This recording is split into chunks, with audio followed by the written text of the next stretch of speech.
Hello, નમસ્તે, નમસ્કાર. ધોરણ 9 અને ધોરણ 10 ના વિદ્યાર્થીઓ માટે જેકપોટ ટોપિક કહી શકાય. એ ટોપિક છે ફંક્શન.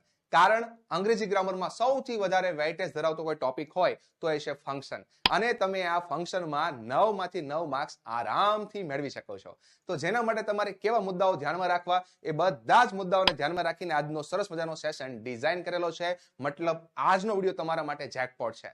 તમે આરામથી 9 માંથી 9 માર્ક્સ લઈ શકો છો. વિદ્યાર્થી મિત્રો, કોઈ પણ ફંક્શનમાં માર્ક્સ મેળવવા માટે એ ફંક્શનના કીવર્ડ ખબર હોવા જોઈએ. તો હું તમને બધા જ ફંક્શનના કીવર્ડ આજના વિડીયોમાં સોલ્વ કરાવવાનો છું, ડિસ્કસ કરવાનો છું. So without wasting time, let's start today's awesome lecture.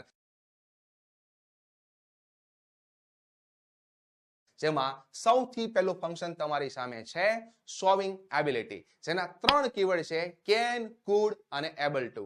ખાસ તમારા 3 ધ્યાનમાં રાખવાના છે જે તમને એક્ઝામમાં દેખાઈ શકે. તો મોડલ ઓક્ઝિલરી, કેન, કુડ અને ત્યારબાદ એબલ ટુ, આ તમારા છે સોલ્વિંગ એબિલિટીના કીવર્ડ. ત્યાર પછીની વાત કરીએ સોલ્વિંગ પોસિબિલિટી, જેમાં આવશે મે અને માઇટ. યસ, તો 2 કીવર્ડ છે પોસિબિલિટી માટે, મે અને માઇટ.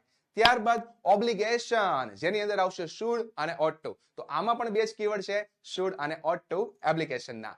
નેક્સ્ટ ફંક્શન જોઈએ, યસ, નેસેસિટી. યસ, જેની અંદર આવશે must, have to, has to, had to. તો આ તમારું 3 કીવર્ડ જે છે એ તમારા બનશે નેસેસિટી ફંક્શનના. ત્યારબાદ સોલ્વિંગ કોન્ટ્રાસ્ટ, ધોરણ 9 અને ધોરણ 10 માટે મોસ્ટ આઈએમપી ફંક્શન કહી શકાય. ઘણા બધા કીવર્ડ છે પણ યાદ રહી જવા જોઈએ. But yet, still, though, although, even though, even if, however, as, in spite of, despite. એક જ શ્વાસે તમને યાદ રહેવા જોઈએ, એક્ઝામ સુધી યાદ રહેવા જોઈએ. કોઈ પણ સમય પૂછવામાં આવે આ કીવર્ડ ખાસ યાદ રહેવા જોઈએ, કારણ ઇમ્પોર્ટન્ટ છે. જે ફંક્શનમાં તમને હું આવું ટેગલાઈન આપું ઇમ્પોર્ટન્ટ, એનો મતલબ સમજવાનું. કોઈ પણ એક્ઝામ હોય તમને એ ફંક્શન દેખાશે, દેખાશે અને દેખાશે. તો યાદ રાખજો, કોન્ટ્રાસ્ટના કેટલા કીવર્ડ છે? ઘણા બધા. But yet, still, though, although, even though, even if, however, as, in spite of, despite. Yes. Next function જોઈએ, મેકિંગ રિક્વેસ્ટ, જેમાં આજ્ઞાર્થ વાક્યો પણ આવે છે અને પ્રશ્નાર્થ વાક્યો પણ આવે છે. જેમાં please, kindly, can, could, will, would અને મે.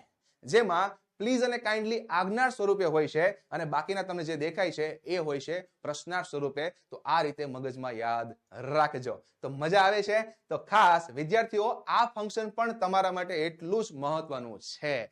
હવે બધા જ વિદ્યાર્થીઓ જનરલી ધોરણ 9 હોય કે ધોરણ 10, આ ફંક્શન પાકા કરવા માટે, ફંક્શનમાં 9 માર્ક્સ મેળવવા માટે આખા વર્ષ દરમિયાન એક નોટ્સ બનાવતા હોય છે. ફંક્શનના નામ લખે, પછી એના કીવર્ડ લખે, નામ લખે, કીવર્ડ લખે. તમે પણ આવું કરેલું હશે, અને ના કરેલું હોય તો તમે હવે આ વિડીયોની મદદથી આરામથી કરી શકો છો. જો તમે એ હેલ્પ થવામાં, કીવર્ડ લખવામાં તમને આજનો વિડીયો હેલ્પફુલ થયો હોય તો નીચે કમેન્ટ સેક્શનમાં ખાસ લખજો, મજા આ ગયા, મજા આ ગયા. આગળ વધીએ નેક્સ્ટ ફંક્શન પર, જે આપણું છે કમ્પેરિંગ. આ ફંક્શન પણ ધોરણ 9-10 માટે કામનું, જેની અંદર ડિગ્રીનો સમાવેશ થાય છે. પોઝિટિવ ડિગ્રી, કમ્પેરેટિવ ડિગ્રી અને સુપરલેટિવ ડિગ્રી. જો 9માં 10માં ના લેવલ પ્રમાણે જોવા જઈએ તો તમને આ કીવર્ડ દેખાશે. જેમાં પહેલું પોઝિટિવ ડિગ્રીનું છે, ત્યારબાદ કમ્પેરેટિવ ડિગ્રીનું છે અને ત્યારબાદ સુપરલેટિવ ડિગ્રીનું છે. જો પેપર થોડું ટફ લેવલે લઈ જવું હોય તો એડવાન્સ લેવલના ડિગ્રીના વાક્યો પણ આવી શકે, જેની અંદર તમને કંઈક આ પ્રકારના કીવર્ડ દેખાશે. તો મિત્રો, ડિગ્રીનો સમાવેશ કમ્પેરિંગમાં થાય છે અને આ ફંક્શન પણ તમારે બધી જ પરીક્ષાઓ માટે મહત્વનું છે, ખાસ મગજમાં રાખવાનું છે. યસ. Next, alternative choice. ફંક્શનમાં પણ આવે છે અને કન્જંક્શનમાં પણ આવે છે. તો આ પણ કામનું છે. 3 કીવર્ડ છે, આઇધર ઓર, નાઇધર નોર અને ઓર. યસ, આ પણ તમારી બધી જ પરીક્ષાઓ માટે મહત્વનું છે. નેક્સ્ટ ફંક્શનની વાત કરીએ, જેની અંદર છે ડિસ્ક્રાઇબિંગ પર્સન. આ મુદ્દો પણ ફંક્શનમાં પણ આવે, એડિટિંગમાં પણ આવે, કન્જંક્શનમાં પણ આવે અને 3 કીવર્ડ છે, વુ, વુમ અને વુઝ. અને ક્યારેક ક્યારેક વિશેષણની મદદથી પણ આ પ્રકારના વાક્યો આ ફંક્શનમાં આવે છે. આ પણ તમારું મોસ્ટ આઈએમપી ફંક્શન છે. નેક્સ્ટ ફંક્શનની વાત કરીએ, ડિસ્ક્રાઇબિંગ થિંગ, વસ્તુનું વર્ણન, જેમાં આવશે which અને that. યસ, આ 2 કીવર્ડ છે, ખાસ મગજમાં રાખજો. એ પણ તમને એક્ઝામમાં ઘણીવાર દેખાય છે. ત્યારબાદ ડિસ્ક્રાઇબિંગ પ્લેસ. આમાં પણ તમને which દેખાઈ શકે, આની સિવાય where અને wherever દેખાઈ શકે. આ ખાસ તમારે યાદ રાખવાના છે ડિસ્ક્રાઇબિંગ પ્લેસ માટે. આના પણ વાક્યો ઘણીવાર એક્ઝામમાં પૂછાયા છે, બોર્ડમાં પણ પૂછાયેલા છે. Yes. Next, describing past event. નામ પ્રમાણે જ ખ્યાલ આવી જાય કે આમાં ભૂતકાળની વાત આવશે તો જનરલી સાદો ભૂતકાળ ને ચાલુ ભૂતકાળના વાક્યો તમને આ ફંક્શનમાં વધારે દેખાય છે. ખાસ યાદ રાખજો. ઓકે, ચલો નેક્સ્ટ ફંક્શનની વાત કરીએ, એક્સચેન્જિંગ પ્લેઝન્ટ્રીઝ એન્ડ નાઇસટીઝ. તો આમાં તમને અલગ અલગ વાક્યો, શિષ્ટાચાર વાળા વાક્ય દેખાય, જેમ કે તમને આખું લિસ્ટ મેં આપેલું છે. તમને આ પ્રકારના વાક્યો ઘણીવાર રિપીટ થતા દેખાશે, તો એ તમારું કાં તો એક્સચેન્જિંગ પ્લેઝન્ટ્રીઝ નામ આપેલું હશે અથવા તો નાઇસટીઝ નામ આપેલું હશે. એમાંથી તમે કોઈ પણ નામ પ્રમાણે કામકાજ કરી શકો. યસ, આ પણ તમારી એક્ઝામ માટે ઇમ્પોર્ટન્ટ છે. નેક્સ્ટ મુદ્દાની વાત કરીએ, ઇમોશન એક્સપ્લેનેશન. ઇમોશન ઉપરથી ખ્યાલ આવે કે આમાં લાગણી ભાવની વાત હશે, જેના માટે ઉદ્ગાર ચિહ્નનું કામકાજ જરૂર પડે. ઉદ્ગાર ચિહ્નના વાક્યો જોઈશે, અથવા તો વોટ અને હાવ વાળા ઉદ્ગાર વાક્યો પણ તમને આ ફંક્શનમાં દેખાઈ શકે, જેની બંનેની વાક્ય મેં તમને આપેલી છે. આ ફંક્શન પણ એટલું જ મહત્વનું છે. યસ, આગળ વધીએ નેક્સ્ટ ફંક્શન પર, describing reason and result. Yes, આ ફંક્શન ઘણીવાર ઓનલી બબ્બે નામ પ્રમાણે પણ આવી શકે, જેમ કે ડિસ્ક્રાઇબિંગ રીઝન અને ડિસ્ક્રાઇબિંગ રિઝલ્ટ સેપરેટ પણ કરી શકે, પણ જો સાથે આવે ને તો રીઝન માટે બીકોઝ, એઝ અને સિન્સ, અને રિઝલ્ટ માટે સો, ધેરફોર.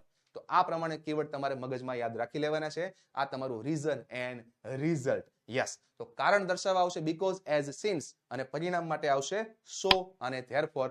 જો સેપરેટ પૂછાય તો તમે આ પ્રમાણે પણ યાદ રાખી શકો, અને સાથે પૂછાય તો આ કીવર્ડમાંથી કોઈ પણ હોઈ શકે. યસ, ચલો તો આ પણ એટલું જ મહત્વનું છે. નેક્સ્ટ વાત કરીએ, રીઝન.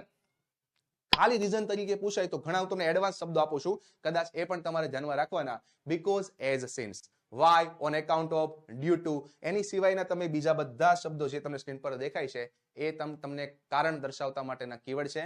એ પણ ખાસ માઇન્ડમાં રાખજો. Okay, yes. તો આવી રીતે જ ઇંગ્લિશના મસ્ત મજાના તમારે અપડેટ મેળવવા હોય, લાઈવ લેક્ચરની માહિતી, રેકોર્ડેડ લેક્ચરની માહિતી, કોર્સની માહિતી, તો એના માટે સ્ક્રીન પર યસ વોટ્સએપ ગ્રુપની લિંક તમને ડિસ્ક્રિપ્શનમાં આપેલી છે. ખાસ જોડાઈ શકો, અને કોર્સને લગતી માહિતી તમારે મેળવવી હોય તો સ્ક્રીન પર કોન્ટેક્ટ નંબર આપેલો છે. એ કોન્ટેક્ટ પર કોન્ટેક્ટ કરીને માહિતી મેળવી શકો. Next function, duration of time, સમયગાળો. અહીંયા બે મુદ્દા મગજમાં રાખવાના છે. વિધાન વાક્ય હોય તો ફોર સાથે સમયગાળો, અને પ્રશ્નાર્થ વાક્ય હોય તો હાઉ લોંગ થી શરૂ થતું પ્રશ્નાર્થ વાક્ય આવે. અને જનરલી તમને આ ફંક્શનમાં વાક્ય રચના દેખાશે ચાલુ, પૂર્ણ, વર્તમાન કાળની. ડ્યુરેશન ઓફ ટાઈમ, આ પણ મસ્ત મજાનું તમારું આઈએમપી ફંક્શન છે. ત્યાર પછીની વાત કરીએ, પોઈન્ટ ઓફ ટાઈમ. અહીંયા પણ ચાલુ, પૂર્ણ, વર્તમાન કાળ આવશે. વિધાન વાક્ય હોય તો સિન્સ સાથે ચોક્કસ સમય આવશે, અને પ્રશ્નાર્થ વાક્ય હોય તો સિન્સ વેન થી શરૂ થતું પ્રશ્નાર્થ વાક્ય આવશે. અને આ ફંક્શન પણ તમારા માટે મોસ્ટ આઈએમપી છે. યસ, નેક્સ્ટ વાત કરીએ, સ્પેસિફાઈંગ ટાઈમ એન્ડ લોકેશન. આમાં જનરલી સમયની પહેલા તમને પ્રી પોઝિશન દેખાશે, જે ઘણા બધા છે, જેનું લિસ્ટ તમે સ્ક્રીન પર જોઈ શકો છો. આવા પ્રી પોઝિશન તમને સમય પહેલા દેખાશે તો એ તમારું ફંક્શન બનશે, સ્પેસિફાઈંગ ટાઈમ એન્ડ લોકેશન. અને આ ફંક્શન પણ ઘણા બધા વિદ્યાર્થીઓને તમને એક્ઝામમાં દેખાશે. વિદ્યાર્થીઓ, ઇમ્પોર્ટન્ટ અહીંયા લખું છું એનો મતલબ શું થાય?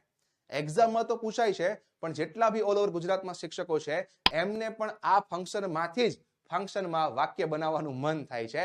તો ખાસ તમે ઇમ્પોર્ટન્ટનું મહત્વ રાખીને બધા જ કીવર્ડ પાકા કરી નાખજો.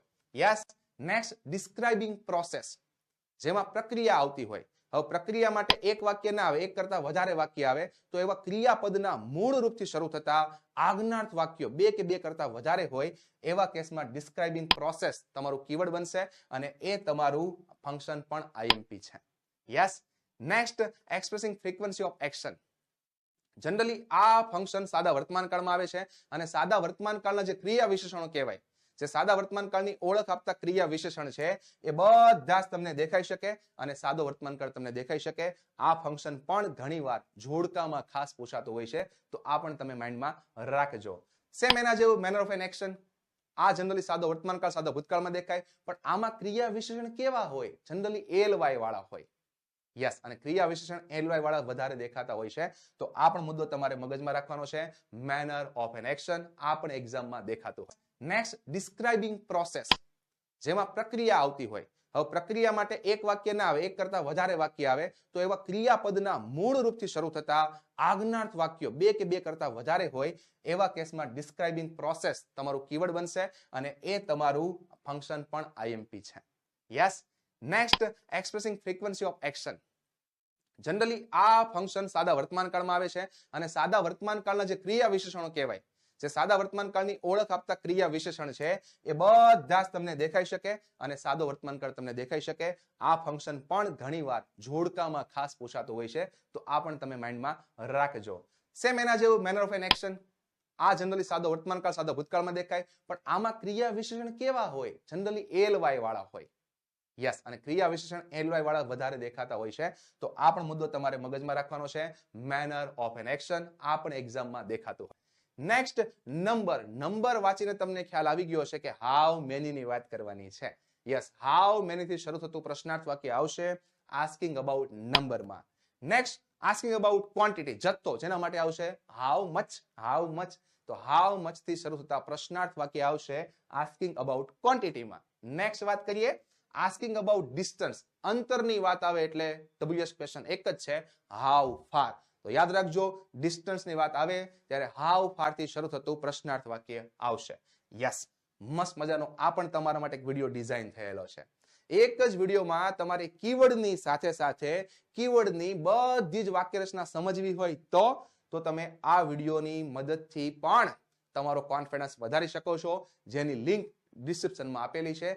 ખાસ એ પણ જોઈ લેજો, તમને 100% ફંક્શનમાં 9 માંથી 9 માર્ક્સ લાવવાનો કોન્ફિડન્સ મળે છે.